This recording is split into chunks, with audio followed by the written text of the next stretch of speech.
Hi everyone, my name is Juliana MacEwan and my company is Precision Digital Imaging Solutions. I'm very pleased to be here with you today to chat about digital transformation and looking at is scanning of paper records still a good option. Our company is located on the east coast of Canada and we have offices in Prince Edward Island and Halifax. And we've spent the last 10 plus years helping our clients with digital transformations, records management policies and procedures, large and small scale scanning conversions, scanning paper, microfilm, large format documents, books, anything at all. So I'm hoping that when we get through this session today, you'll have a bit of a better understanding as to whether or not scanning still makes sense. So, is scanning your records still an important business strategy? Well, we all know that information is one of our biggest assets within our organizations. It supports the needs of the organization, it supports accountability, it provides evidence of communication, decisions, actions, and history, and it supports openness and transparency. All of these points are certainly, we're all familiar with them, and they should all be located in our records management policies and procedures. So whether it's a paper document, a large format drawing, microfilm, whatever the case might be, it's still very important that we protect that information and we follow the correct records management practices that goes along with that. So when we ask ourselves if scanning is a good option, sometimes we might come across some of these barriers, and I've certainly seen these with some of my clients along the way. You might be a small organization and you're not sure if you have the proper resources to be able to tackle a scanning project. Your organization is ready for progress but not change. You have concerns about disrupting the current successful business model. Some legacy IT systems can be costly to change. Sometimes our information can be kept and locked down in silos with individual ownership. Sometimes there's a lack of trust in IT and its ability to support the business. And in that regard, sometimes when people have the paper in front of them, they sometimes think that it's a safer option and they just prefer to keep that. Or perhaps the main focus of the organization is on cost and optimization and not on business transformation. So we're going to take a look at 5 questions when looking at digital transformation that I've come across in my years of helping our clients.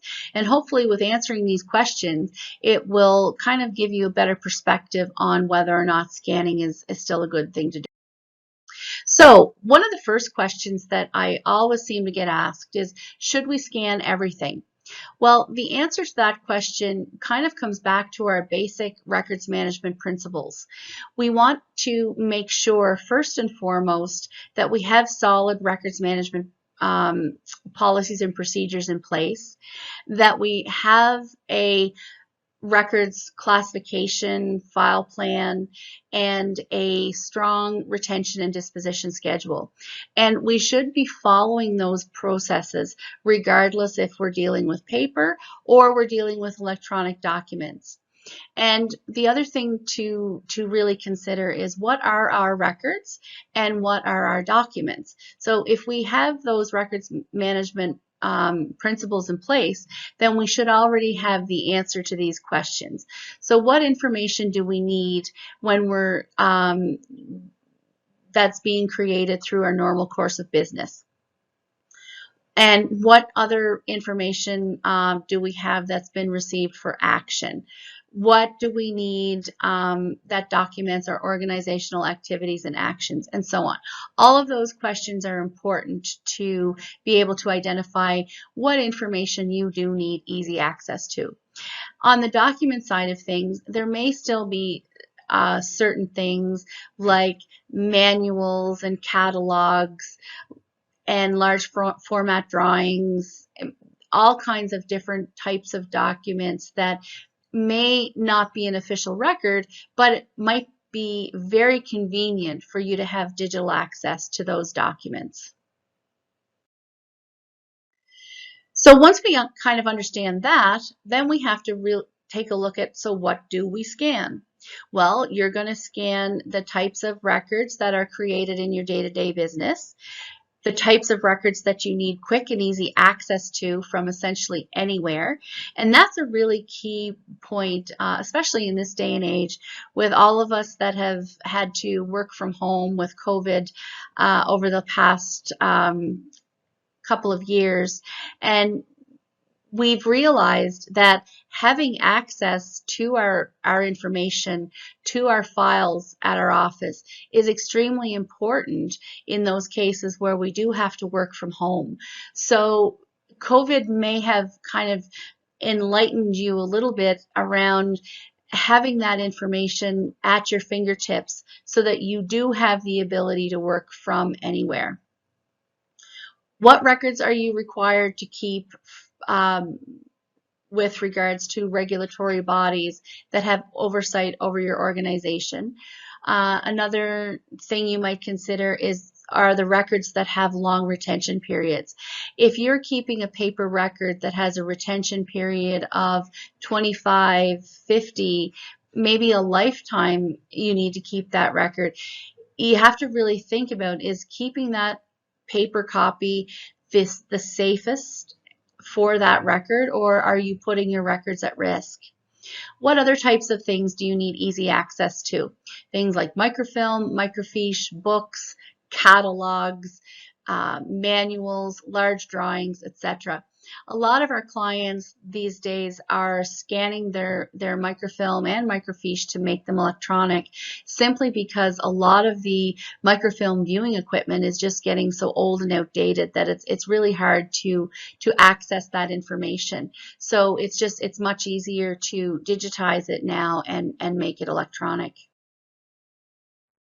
The third question: can we trust that our scanned records are considered official records? This question really kind of incorporates CGSB requirements. So if you're looking at tackling a scanning project, then I do recommend you take a look at CGSB. There's some things that are quite important in there for you to remember when you're scanning your documents. So things like, if you are scanning official records, are you planning on shredding your paper?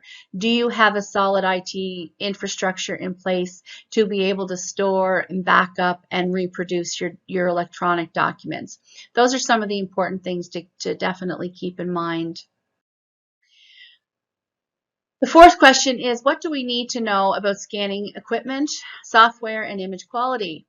So these are some of the things that I certainly recommend to my clients, that if you're looking at a multifunction device versus a document scanner, I totally recommend going with a document scanner. Also, capture software is also very important. It gives you the ability to provide image enhancement on your documents. It allows you to provide nice, crisp, clean documents. It lets you despeckle them. It allows for fixing crooked pages, all kinds of things that you wouldn't normally be able to do if you were just scanning to a PDF. And some of the software solutions that we've used in the past are Capture Perfect. That's the Canon scanning software. Cygen, Document Capture. Those are just a few of them. There's lots more out there for you to research and take a look at to see what will meet your needs. Where are you storing the scanned images? Do you have a proper shared drive set up and know exactly where the documents are going once they're scanned? Are you setting up a SharePoint site for these documents to go?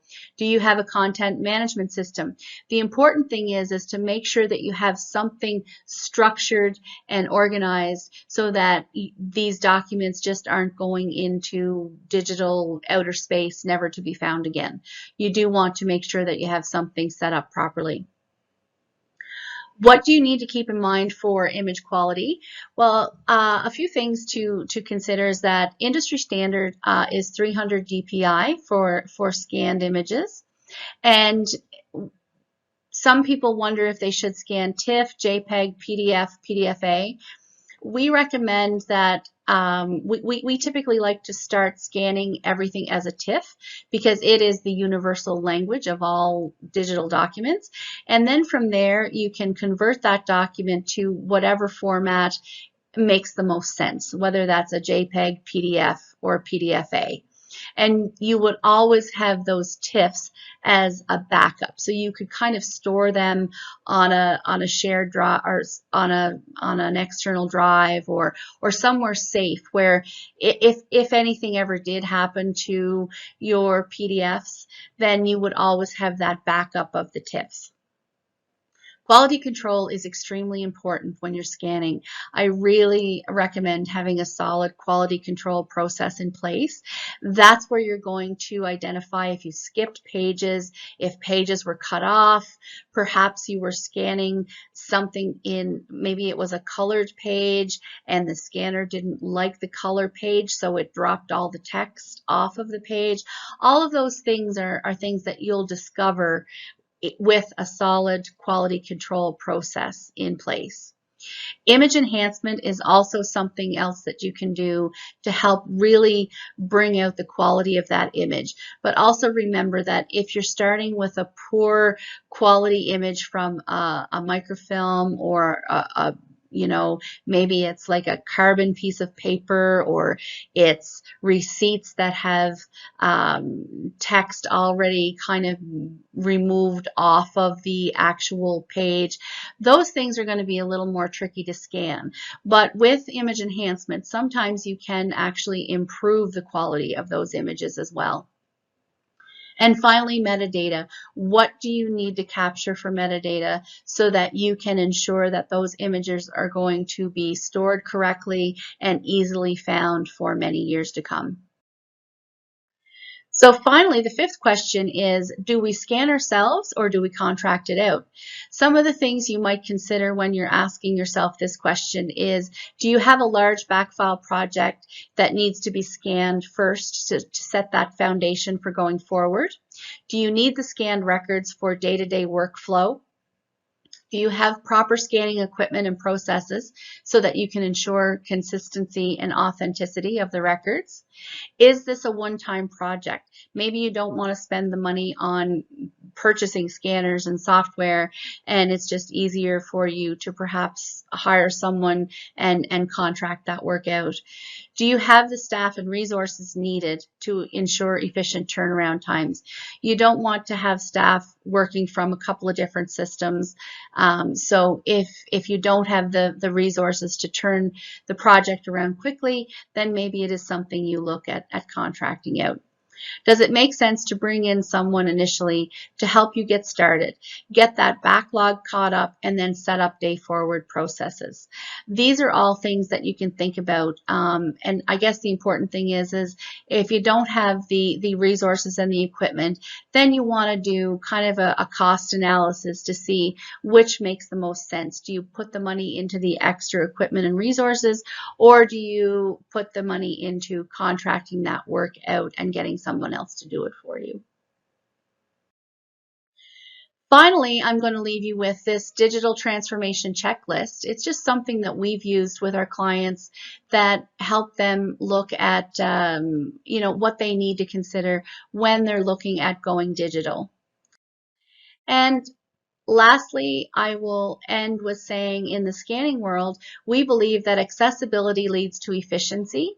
So if you have everything scanned and electronic for you to have easy access to it, then you're definitely going to be much more efficient. So I guess to answer the question is, I still do believe that scanning your information is still very important and a good solid thing to do when you're looking at digital transformation.